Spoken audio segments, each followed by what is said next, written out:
Isang Pinoy kakolab ang NBA team sa pagdidisenyo ng jersey at iba pang merchandise ng Phoenix Suns.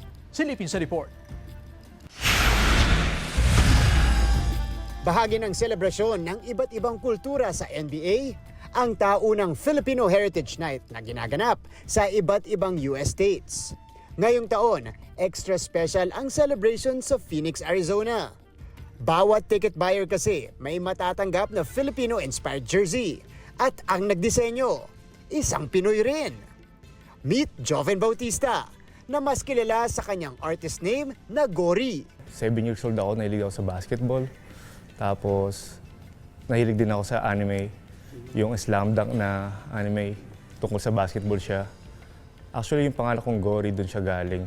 Nang lumipat sa US noong 2017, sinikap pa rin ni Joven na ipagpatuloy ang kanyang karera sa sining.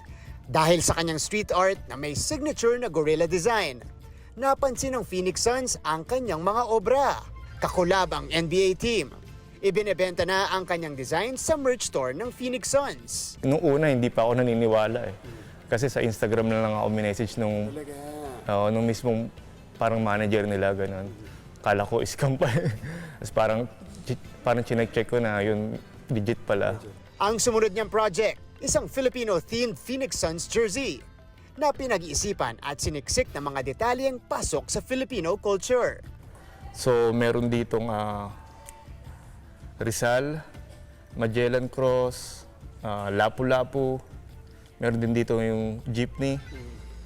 Dito na si Bonifacio, Quiapo. Siyempre yung aking logo. Tapos yung Phoenix Suns logo. Sultan Kudarat. Sa kabilang side naman, meron ditong yung motor. Tapos parang umulit lang din yung sa kabilang side. Tapos, syempre nilagay ko din dito yung Philippine map.